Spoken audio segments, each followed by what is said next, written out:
Hello sir చెప్పండి. నమస్తే doctor గారు. నమస్తే అండి. అంటే మా నాన్నగారికి 73 ఇయర్స్ అండి. ఓకే.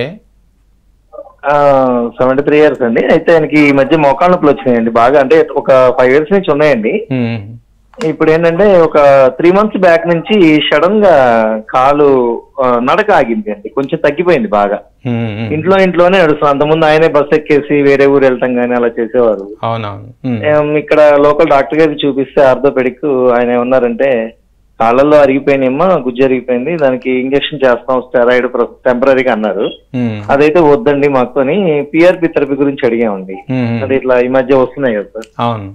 అది ఇక్కడ నేను విజయవాడ ఎంక్వైరీ చేసుకుంటే షుగర్ కంట్రోల్ చేసుకోండి అన్నారు. నాకు నాన్నగారికి కొంచెం షుగర్ కంట్రోల్ అవ్వట్లేదు. ఇంట్లో ఉంటాం కదండి, తింటాం, అది కొంచెం షుగర్ కంట్రోల్ అవ్వట్లేదు. రోజు టాబ్లెట్స్ వేసుకుంటున్నారు కానీ అది మన దగ్గర వీలైతే మన దగ్గర తీసుకురండి. మోకాలు చిప్పులు అరిగిపోయినాయి అన్నారు. అంటే మనం ఏంటంటే పూర్తిగా మనం ఇట్లా డైరెక్ట్ గా స్టూడియోలోని చెప్పడం కష్టం అండి. మీ జాయింట్స్ ఎక్స్రేలు లేకపోతే వేరే reports, blood reports, sugar levels, previous medical history అంతా చూసిన తర్వాత మనం ఒక ఒపీనియన్కి రావచ్చు.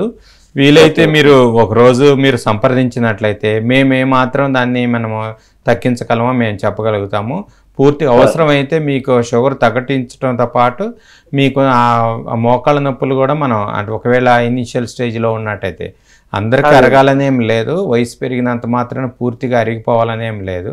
మనం జాయింట్ని ఎక్కువగా యూజ్ చేసి ఎక్కువగా మిస్యూజ్ చేస్తే తప్ప జాయింట్స్ అందరికీ అరగాలనేం లేదు. కొద్దిగా మామూలుగా అరిగి ఉన్నట్లయితే మన పద్ధతులతో మళ్ళీ నార్మల్ చేసి మన ఆయన లైఫ్ స్పాన్ని మనం పెంచడానికి అవకాశం ఉంటుంది. యాక్టివ్ లైఫ్ స్టైల్ని తీసుకొచ్చి